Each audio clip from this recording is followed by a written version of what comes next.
Welcome to Self-Directed IRAs Pros and Cons. Chris, why don't you start us off with the first pro of the day? Okay, so diversification of assets and being able to really select what you invest in.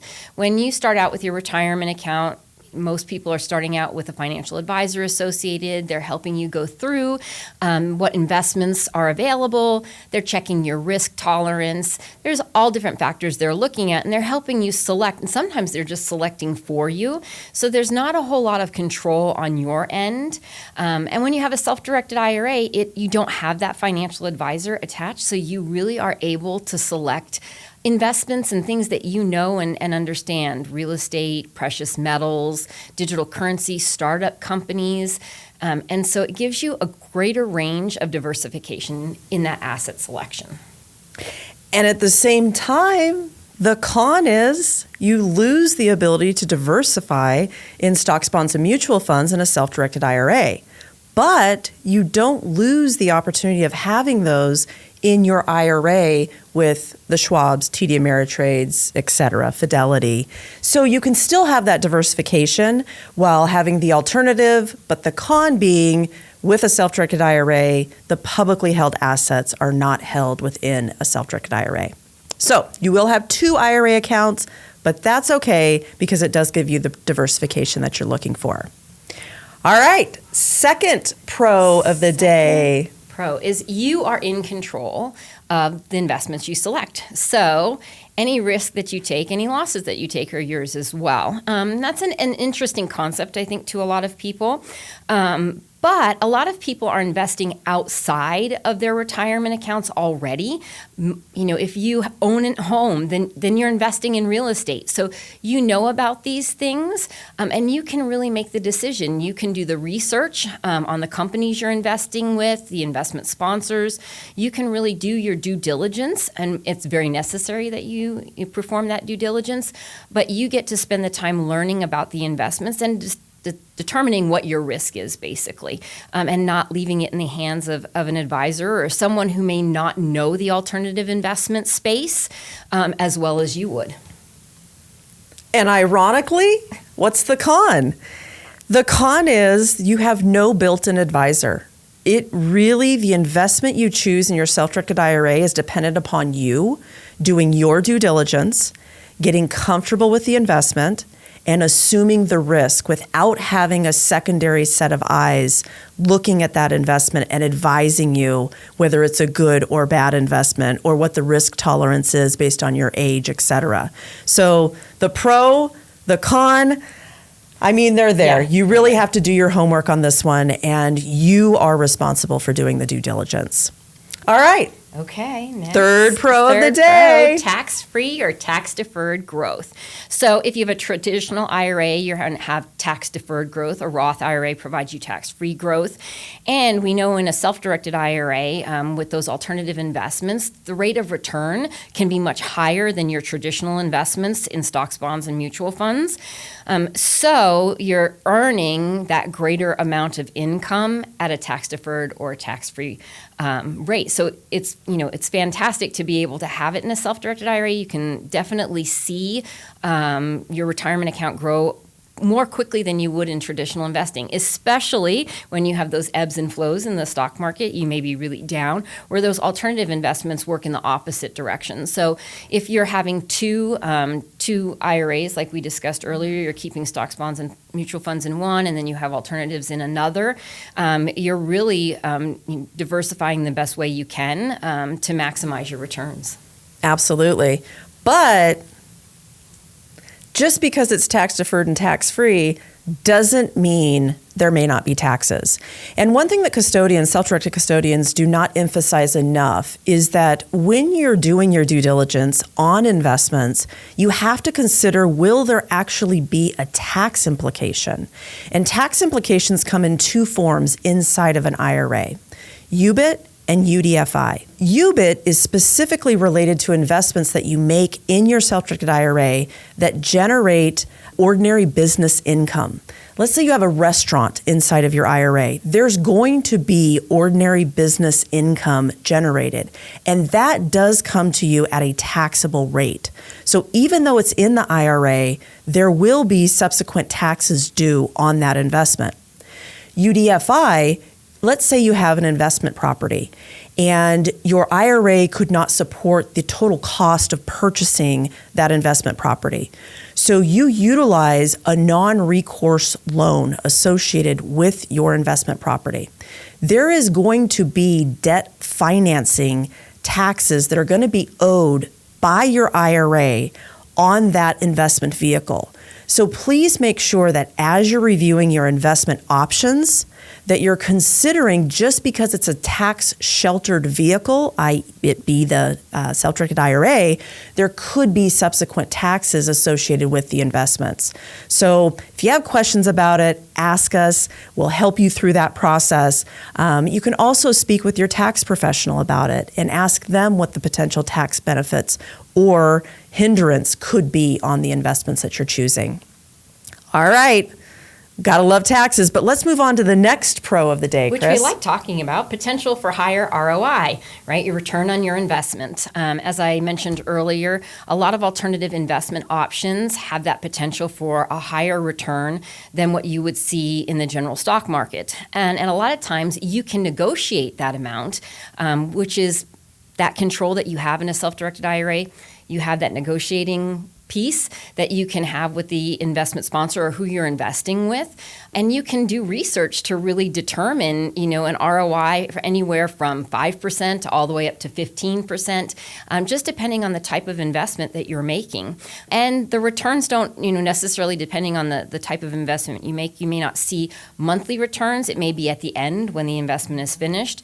But it's nice that you can kind of select out the investments that are going to bring you that higher ROI. Easier said than done, yes. Right? The return on the investment. You never know what it's going to be, but inside of an IRA, you definitely have the ability to make more than you would outside of the IRA. If you look at it historically versus what the market has generated versus what alternative assets have generated, alternative assets by far take the cake. If you're investing in the right investment vehicles. So, please keep that in mind. But when you invest in stocks, bonds, and mutual funds in your IRA, there are fees associated.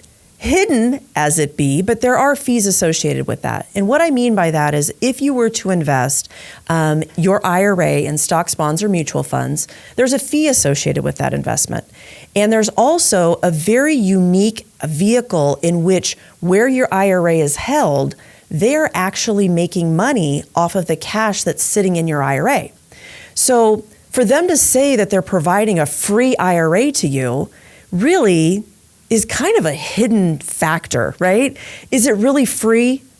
No. They're making money off of your cash. They're making money off of your trades and your investments, but they're able to offer it to you for free because they don't need to charge you for it because they're already making money off of you and your cash that's sitting in your IRA. In a self-directed IRA, a self-directed IRA custodian doesn't make money off of your investments like a traditional IRA would. And so with that, you will pay higher fees. So we all know nobody works for free. And with a self-directed IRA, there are fees associated. There's typically a fee for establishing the account. There's an annual fee for maintaining the account. There's a fee associated in the alternative investment that you're investing in. So those fees are pretty standard across the board with any self-directed custodian, but they're a little bit more transparent. And so you're going to see those fees in a fee schedule, and you have to look and weigh those fees. If you're investing in something that has a value of $100,000, a $300 a year fee when you're generating 10% on your investment is really minimal in comparison. And so if you're comparing what you're paying in fees in your traditional IRA with your stocks, bonds, and mutual funds and what you're paying in fees in your alternatives, trust me, you're paying less in fees in your alternative investments because you're earning a greater amount. So keep that in mind as it pertains to the fees. I know some people have a little bit of sticker shock because they're used to the free element, but please know that that free element is coming to you at a cost. So let's move on. Okay. IRA LLCs. And this is one of my favorite topics, really, to discuss with clients. It gives them even more control over the investments that they have. So this LLC is a single member LLC owned by the IRA, and you as the account owner are managing that LLC. So therefore, you can go out and make investments in the LLC and utilize all options. So you can invest in stocks, bonds, and mutual funds, so you can kind of stay on that traditional end of investing. And you can use the LLC to invest in alternatives. So you have a broader range, and that means you also don't have to have two IRAs. So it is a great option if you're comfortable with the investments that you're making. If you're comfortable with the bookkeeping of it, it kind of takes control away from the custodian a little bit and really puts you in charge of doing everything. So even though the IRA custodian is holding custody of the IRA, you are managing the LLC that's owned by the IRA. But it does provide greater diversification even further than the self-directed IRA. A lot of times, custodians may not allow certain types of investments. We allow digital currency investments, but there are other custodians that don't. Within that LLC, it kind of allows you to go even outside of the spectrum that the custodian is allowing to make investments and select assets that you think are going to be best for your retirement goals. And then you do have to know the minor ins and outs of that LLC. You can't just take money out of it for personal use. It's got to come back into the IRA. Yeah. You can't just put money into it and contribute to the LLC. It's got to go through the IRA. But once you get those the basic structure of it and the little nuances that go with it and help from your custodian really getting it set up, once you're set up and ready to go, it is a great option to expand your available diversification of assets. But there's a huge con to investing with an IRA LLC or a checkbook control. And the con is, have you read the IRS publications? Do you understand what it takes to keep it qualified? If you don't, you probably shouldn't play in that sandbox, because prohibited transactions, disqualified individuals, if you do not understand the ins and outs of that, and you subject yourself to an IRS audit, I can assure you the custodian can't help you.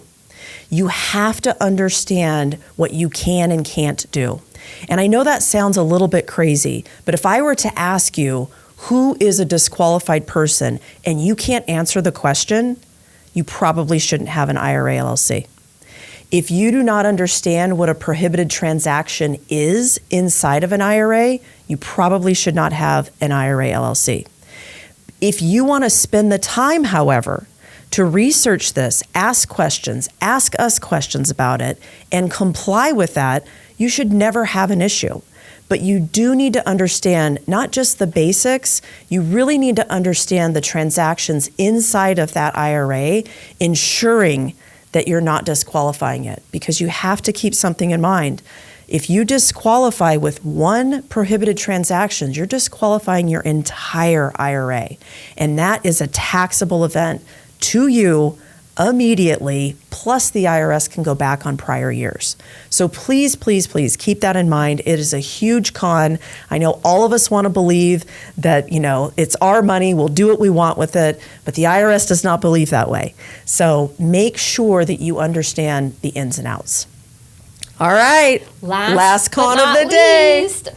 So the last pro is inherent asset protection. So it's very difficult to sue an IRA, and there are some protections within the IRA for the investments that are held within the IRA. So this is when you invest outside of your IRA, if you're just investing in cash, or maybe you're investing with a business or that type of thing, the investment goes south, somebody's coming after you, that type of thing, you don't have that level of protection as you do when you're making the investments within the IRA. And so over the years, we've seen very little litigation happen with an IRA. It just doesn't go anywhere. And so that's a really great pro of investing inside that self-directed IRA. Absolutely. I mean, protection up to $1.5 million. That's a lot. Yeah. That's a lot of protection that's available, but it's still an illiquid investment. So the con in all of this is, it's illiquid. It's not something that you can immediately liquidate and grab and run. Most of the time when you make an investment, the investment is for a duration of time.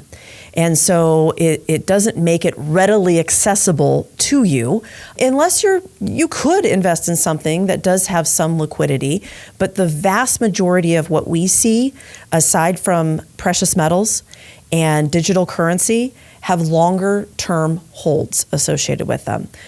Even a rental property, right? I mean, even if you had to prep it up to sell it, give notice to your renter, put it on the market, fix up the odds and ends, get it sold, it's not going to happen immediately. So please keep in mind that most investments inside of an IRA are not liquid, not available to you real time. So you may have the protection from the side of being sued, but having the protection from the side of having readily accessible cash is not always there. Plus, if you're not of age to start taking distributions, you're going to pay a substantial tax consequence associated in taking early distributions. So please keep that in mind when you invest with an IRA. It's not meant to be funny money. This isn't your rainy day fund. This is your retirement account and should be treated as such. All right, Chris. Okay. Thank you so much. We gave them some pros. We gave them some cons. Definitely a lot for them to think about. Research is important. Absolutely. Due diligence is important. Yep. You've got to do your homework. Give us a call. We'll go through it with you. Absolutely. Anytime. Thank you so much. Thank you. Bye. Thanks for joining us for another episode of PTC Point of View, where retirement savers meet alternative investments. Know someone who's struggling with a retirement strategy? Tell them about our show. Can't wait for the next episode to learn more? Visit our website at preferredtrustcompany.com or give us a call at 888-990-7892.